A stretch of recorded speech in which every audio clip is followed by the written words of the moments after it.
All right, everybody, welcome. We're getting started. Just a minute late, but thanks for joining us and thanks for your patience. We have a couple housekeeping things to share before we get underway, but I just wanted to wave hi to my friend Anna here. Anna is with us from the Climate Science Alliance, and she is going to be telling us all about wildfires and climate change and how those things affect each other. And she has a bunch of cool resources to share with us. Climate Science Alliance has a whole bunch of amazing resources. And we'll be throwing their website up in the chat soon. But before we get started, just to let you know, we are recording this. It's being live streamed onto Facebook, so you can see it there as well, and you can select closed captioning. We'll be putting helpful links in the chat throughout, but you guys are not going to be able to see each other, or yeah, you're not going to be able to see each other. So that might feel weird because you've probably been used to that feature, but not here. It's just going to be Anna and I, and Miss Emma is going to be sending notes out to you all too, and she's helping us in the background. So thank you, Miss Emma. And a couple of notes, you guys can go ahead and say hi in the chat. Let us know where you're joining from, what school, what city. We would love to hear it. And even if you're not at a school, just let us know. We have a couple exciting things coming up in addition to our virtual live lessons every month, which is what this is. We'll be continuing these. We're currently taking reservations for field trips, classes at your school, and guided nature hikes for the 2021-22 school year. So we really look forward to seeing you all there and hope you guys can join us. Oh, you guys can't see me is what I'm hearing. So I'm going to have to pin myself here. Let's see if I can do that. Sorry, that must be weird. I'm just a floating head talking. Emma, are you able to pin me? Just one moment, please. Okay, thanks. I was actually really enjoying not being able to see myself, but I kind of assumed everybody else could. Okay, there I am. Hi, everybody. I was just an invisible. I was getting ready for Halloween and a disembodied voice. I'm Lauren Marina Perez. I work at the Nat, so nice to see you, or at least have you see me. Thanks, Emma. And thanks again for joining us all today. We're seeing some classrooms joining us, which is really exciting. Naranca Elementary School, Rodriguez Elementary, very cool. People from Chula Vista in school joining us. Love to see it. It's so exciting to see everybody back and the school year starting, and it's been kind of a crazy year and a half. So happy to be getting back underway and getting to have you guys all join us today. So I would like to introduce Miss Anna now. Hi, Anna. Good morning. Good morning. Good morning. Thanks so much for joining us today. And Anna is joining us from, as I said, Climate Science Alliance, which is one of our partners that we've been doing programming with. We'll have another program with them in December. It's going to be about oceans and climate change.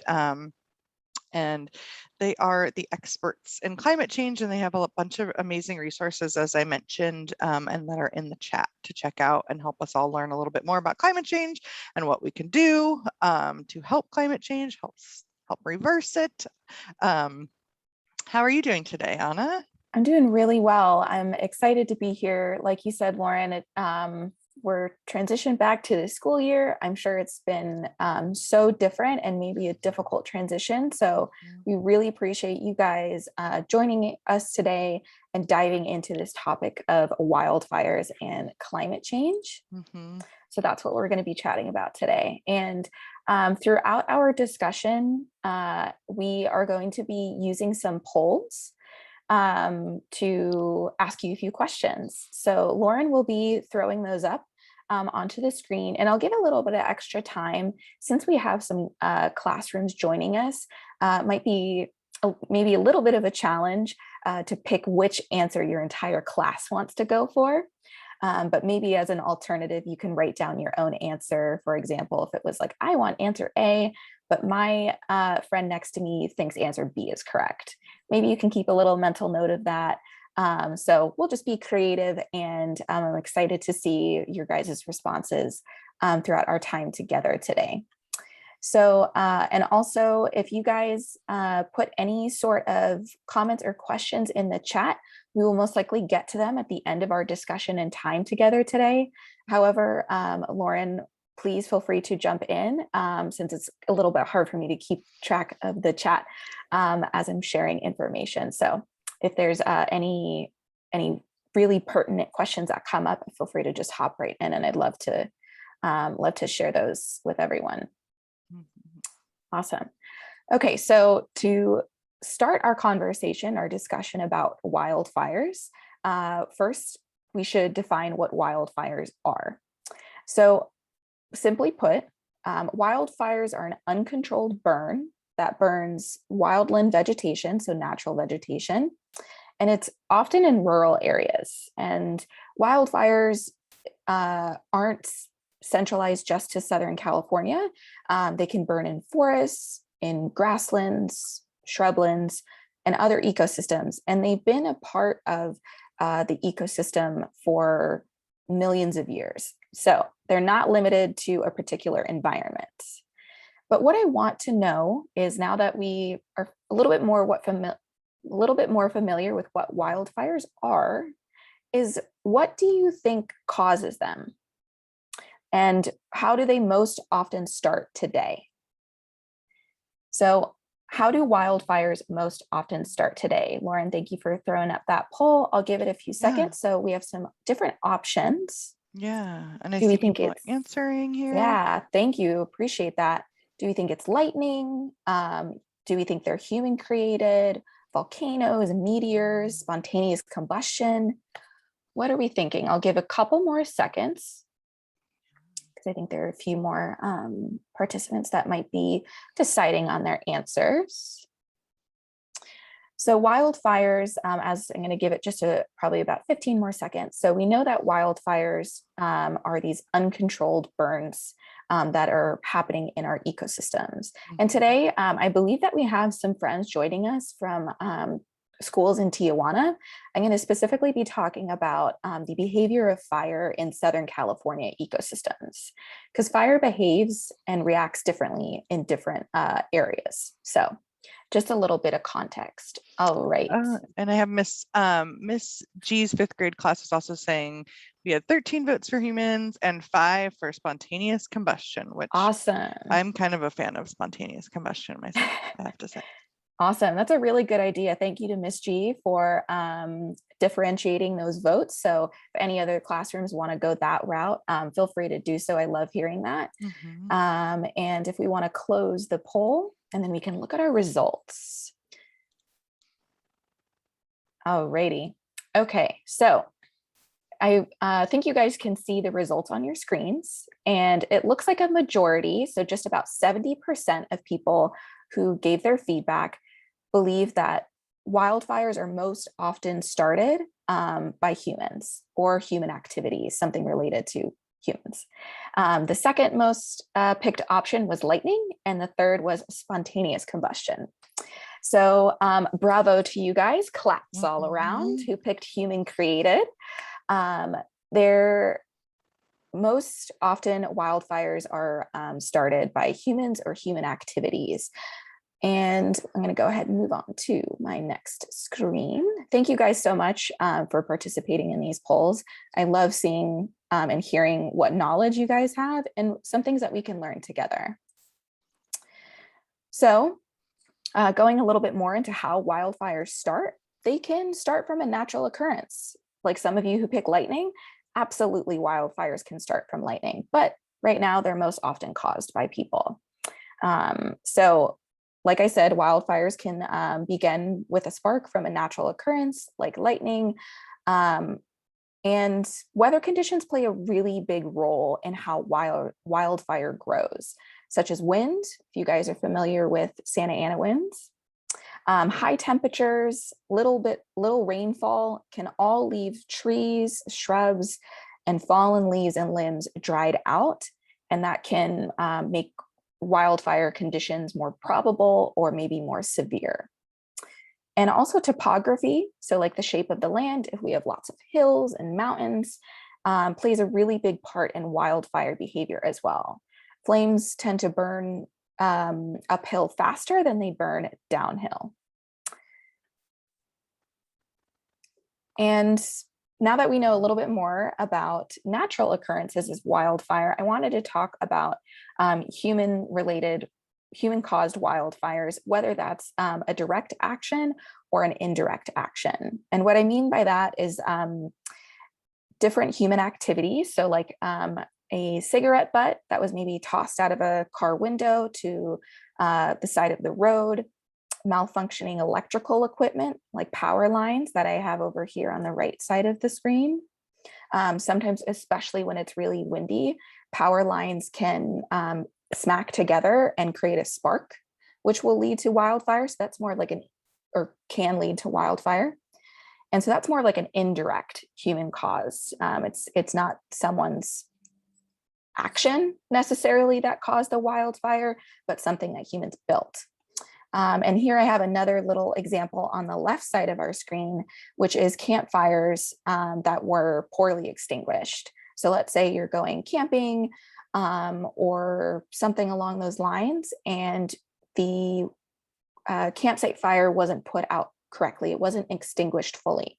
Sparks from that can fly out of maybe that little fire pit area that you had, and it can lead to wildfires as well.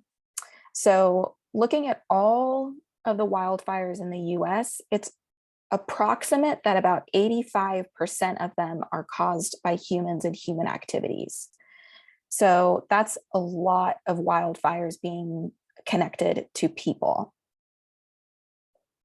But I don't want to leave it at a doom and gloom place. We're going to continue to keep looking at what wildfire's role is in Southern California ecosystems. And this is quite broad. So we know that they cause transformation of the landscape, whether they were naturally occurring wildfires or they were human caused. And we have another question for you guys, another poll that we're going to be putting up. So with all of this discussion, and maybe you hear it in and around discussions with your friends or your family, is the behavior of wildfire. And do we think that all wildfire is bad? True or false? And like, I believe it was Miss G's class who put in the amount of students that had their answers. Feel free to do that in the chat as well, but love seeing the polls if your class comes up with a united answer, but diversity is also good. So. And I love this question. Is all wildfire bad? Because I know it definitely all scares me, right? But I don't know if that means it's necessarily all bad or not. So I'm excited to hear the answer for this. Me too. Yeah, I'm really curious. I'm going to give a few more seconds.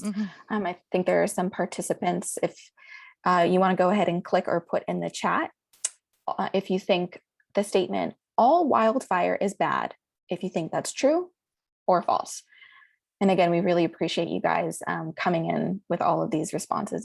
It's really great. And like Miss Lauren said, that wildfire is scary. And so we sometimes learning about it can help us better understand its role in the environment.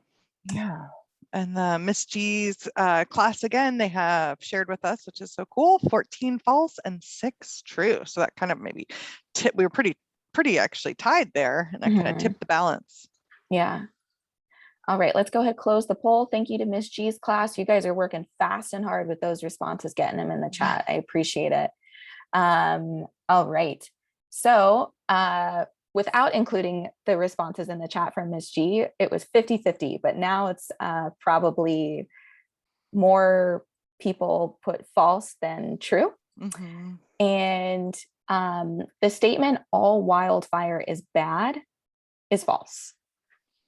And I want to dive into that a little bit more, because wildfire absolutely can be devastating. The impacts of it can be extreme, but understanding more about its role in the environment and its importance as well. So at the right frequency, so how often it's happening, and the intensity, so how big the fire is, how big it's burning, the temperature. So at those right frequencies and intensities, wildfires can help ecosystems to stay healthy by activating seeds to grow, and they can kill harmful insects and tree disease. When wildfires occur, it removes dead underbrush and leaf litter and can add nutrients back into the soil and allows for small plants to gain access to sunlight and gives trees room to grow even larger. Oh, there we go. So now that we know a little bit more about wildfires aren't all bad when they're in the right scenario, right intensity and frequency, they can transform the environment in a healthy way, the ecosystem. But what can happen if there's too many frequent fires? I want to direct your attention to this picture on the screen right here. Here is an area, I believe you guys can see my mouse, I think, back here. Thank you, Lauren. Back here, this really, really green parts of the mountainside. This area hasn't experienced wildfire in a really long time. But this area in the middle, that looks a little bit more sparse, kind of brown, experienced fires back to back, so in a very short amount of time. And this area right here experienced multiple fires in a very short amount of time. So based on these observations, we're going to put up another poll. You guys are doing really great. Again, thank you for participating in these. It's awesome. Is what can happen when there's too many frequent wildfires? And this picture kind of hints at some of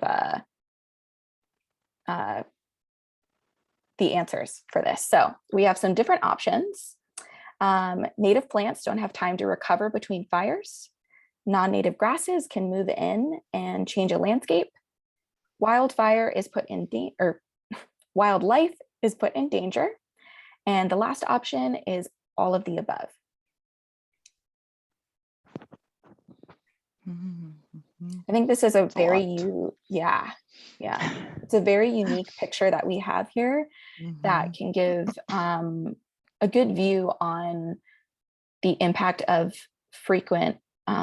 too frequent of wildfires. Yeah, I'm seeing right here in front of us, the part of the picture closest to us, the foreground. I can't imagine being an animal, and looks like it'd be hard to kind of find food there, and it would be hard to hide from something that wanted to maybe eat me for food, or it's really different from that lush green and even the middle bushy kind of area where you have a little bit of cover. And then Miss G, again, we have 16 all of the above, 1 grasses move in, and 3 wildlife is in danger. Awesome. Thank you to Miss G's class. Again, quick work. I love it. Let's go ahead and close those polls if you're ready, Lauren. Yeah. Awesome. Okay, so it looks like a majority of us got it. Those that picked maybe one of the individual answers, you're still correct, but all of these things can occur when there's too frequent of wildfires. They're happening too often. So rather than like decades and decades between fires, we're seeing maybe like 5 to 10 years, which just is too short of a time to give native plants the time to recover between fires. And when that happens, we're seeing non-native grasses move in, and they can change a landscape, just like Lauren was pointing out in the foreground of this picture right here, and even in the middle as well, that we're seeing not as much dense shrubs and more non-native grasses. And as she pointed out, that wildlife is put in danger. So too frequent of wildfires can lead to less prey, less shelter, less resources, less food for our herbivore friends. So appreciate you guys again diving into this poll. And I'm gonna go ahead and move to the next one. There we go. Awesome. So here's an example. We have like a native agave plant that's resprouting. But you can see that some of these, when there's too frequent of wildfires, that non-native grasses and forbs can take over. So these non-native grasses, if you think about like how dry they might get, they don't stay nice and lush and green. They're not specially adapted to this area to survive with less water. So they can become more flammable. They can crowd out native plants so they don't grow back, and they reduce food and shelter for wildlife. I think of like my yard during the summer. Yes. It's all grasses somebody planted that aren't from here. And the second there isn't any water on it, it just dries up because I won't water it. So yeah. All grows brown. Yeah, exactly. So what I really wanted to dive into, Lauren and I were talking about, so we have these specially adapted native plants here in Southern California that can respond to wildfires in different ways. And we wanted to share these plant responses with you because it's important to see wildfires' role in our ecosystems here. And so we know that too frequent of wildfires is a bad thing, but what happens when it occurs at the right frequency and the right intensity? So we have these specially adapted plants, and they respond in a few different ways. They can respond by resprouting. So they're resprouting from energy that they have stored in their roots underground, or they can reseed. So that central plant will die, but all of the seeds that it had dropped over the years and years between fires will be triggered by the heat or the smoke of a fire. And then we have some of my favorite species. I think Lauren and I are always very excited about our fire followers. So these are incredibly special plants that you see right after a fire, and usually only for 1, maybe 2 years. And then you won't see them again until after another wildfire. There we go. Awesome. So here is an example. I'm going to go a little bit into each of those responses to wildfire. Here we have a resprouter. This is a picture that I took a few years back. This is up in the right in between Escondido and Ramona in the northeastern part of San Diego County. There was a small brush fire. And you can see all of this vining, I hope so, all of this vining that's going up and around these shrub branches. And so this plant is called wild cucumber. It is not a shrub, it's a vining plant, but it anchors itself on other plants to get stable and be able to get sunlight. But it can survive wildfire, again, within the right intensity and frequency, by resprouting. Green shoots sprout up rapidly from something called like a burl. And it's this giant storage of pretty much carbohydrates, which is energy, a lot of energy for our plants to grow right after a wildfire. And they are able to recover fairly quickly. But some of our other plants might take some more time.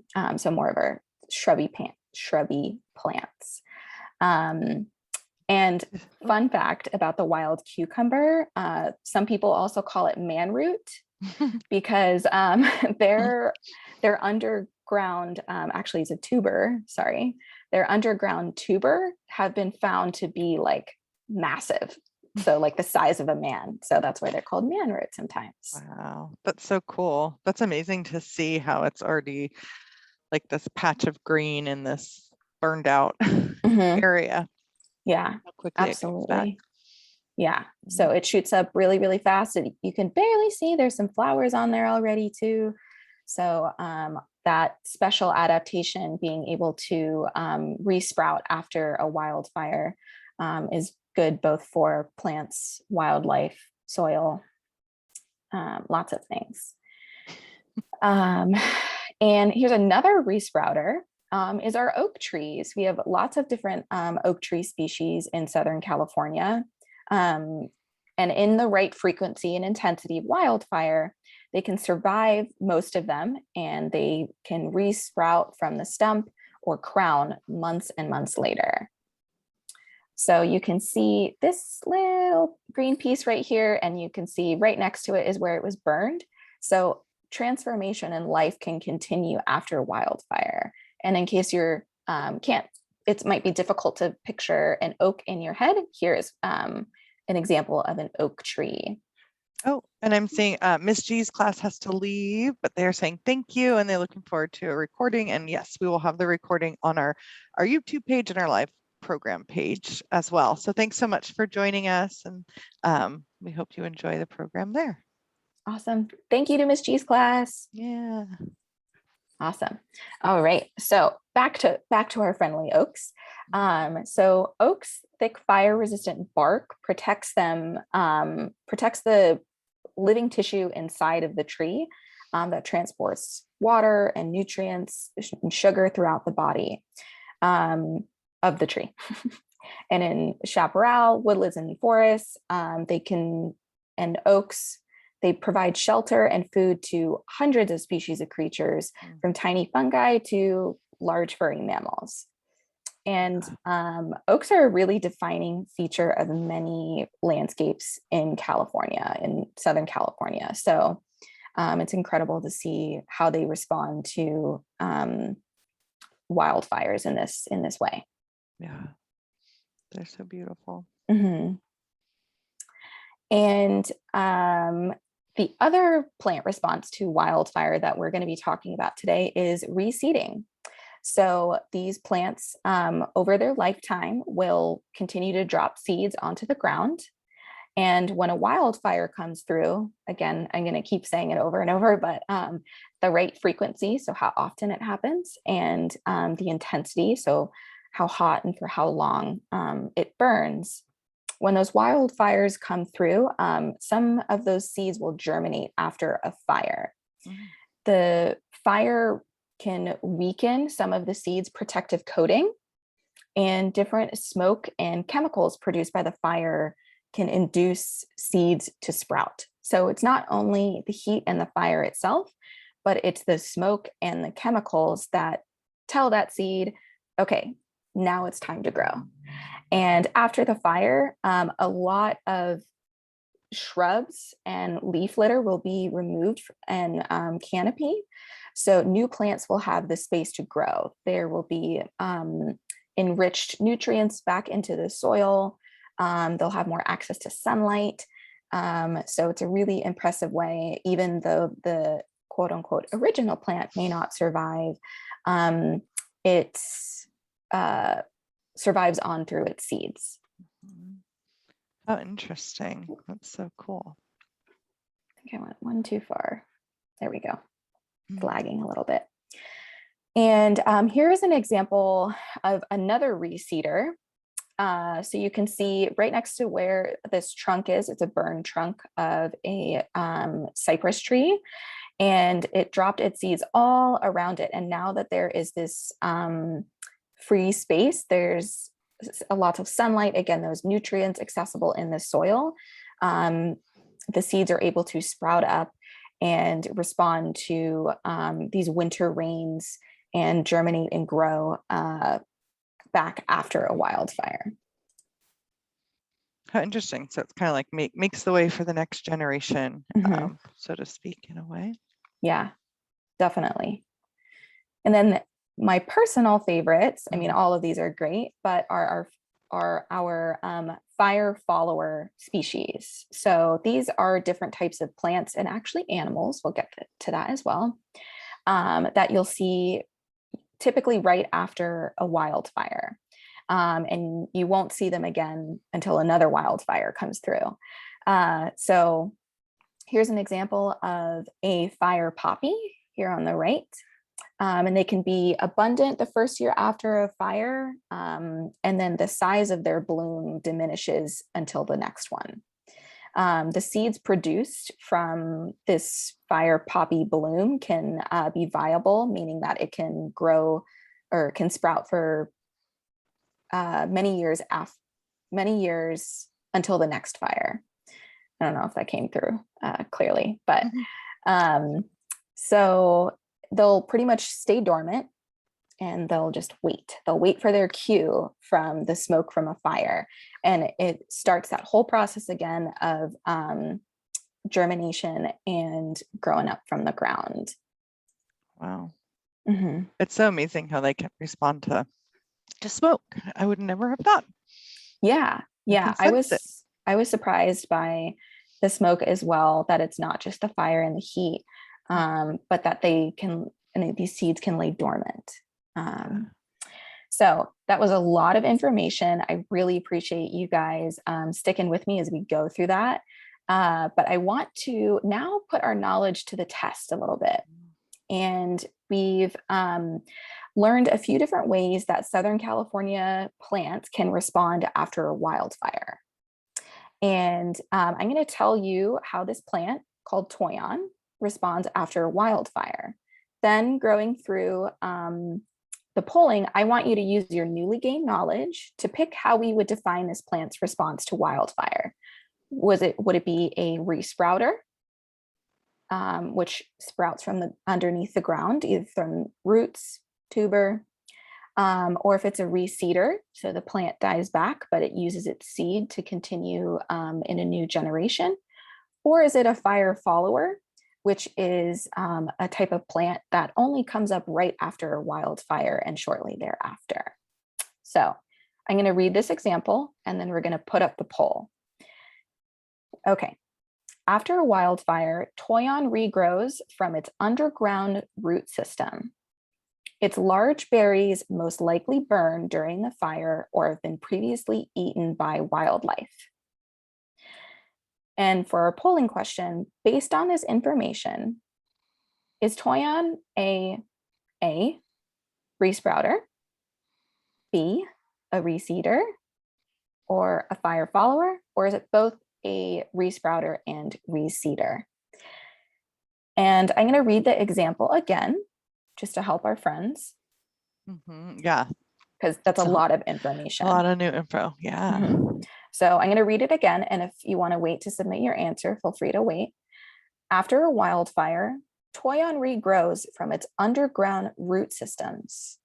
Its large berries most likely burn during the fire or have previously been eaten by wildlife.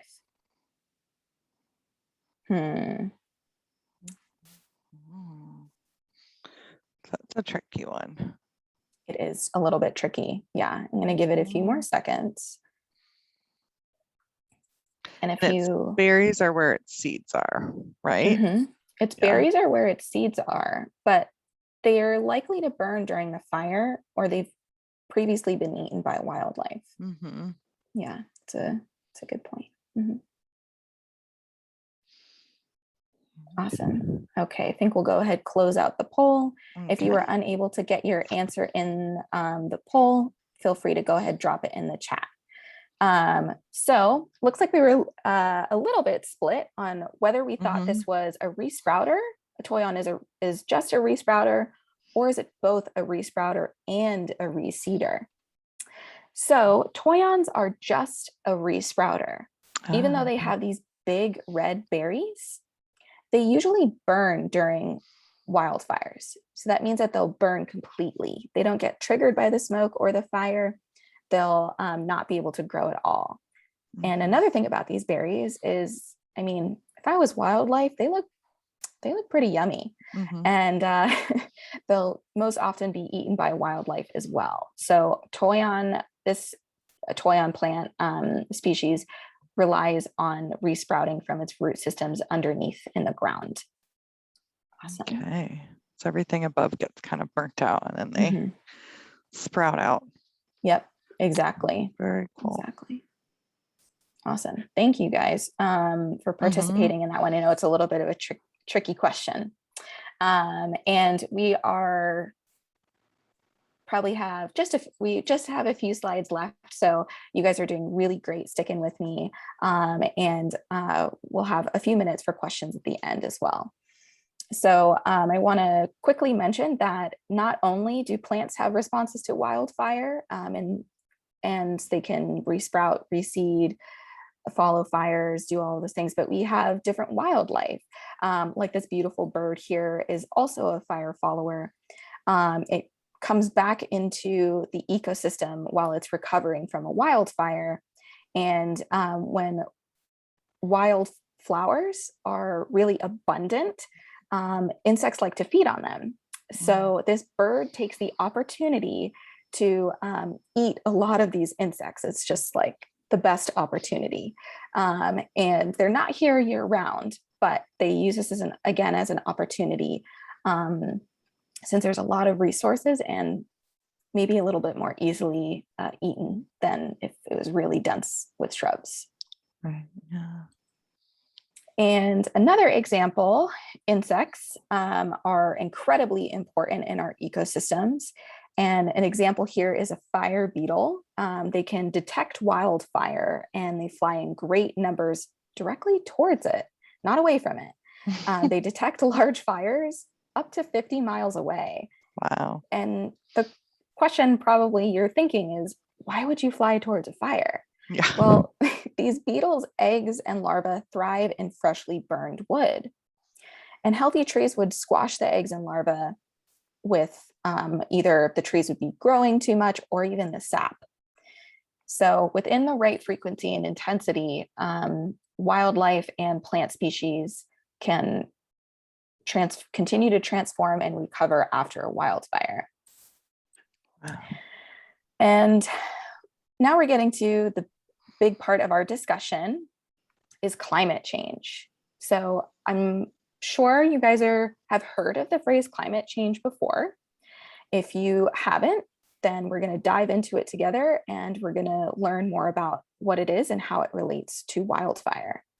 So climate change is caused by human activities that release gases that get trapped in the Earth's atmosphere. So we're seeing like cars, aerosols, factories, and here like a wildfire. And it gets caught in the atmosphere around the Earth, all of these different gases. And this is, like I said, from cars, airplanes, factories. And when they get stuck in the atmosphere, they create a heat trapping blanket around the Earth. So if you put a really warm blanket on out in the middle of summer and you can't take it off, that's not going to be good. Mm-hmm. And it's getting hotter and hotter under the blanket with the increased pollution in the atmosphere. And like I just mentioned, the heat trapping blanket is causing climate change. There are hotter days and extreme storms, and it makes it hard on both people and animals and our plants. And what we're seeing in relation to wildfire is that there's less water and more frequent wildfires and extreme temperatures. So increased fire conditions are driven by impactful, incompatible human activities. So whether we're building a lot and we're have power lines, sparks from cars, so on and so forth. Prolonged drought. So if we're not getting enough rain, that can dry out even our native plant species, and extreme wind events as well. That is going to change the frequency and intensity of wildfires to an unsustainable level. So what does this mean for wildlife and people? Well, more intense and frequent fires impact plant, animal, and human communities. Habitats can change to a different type, and they can result when areas are exposed to repeated, frequent, and too intensive fires.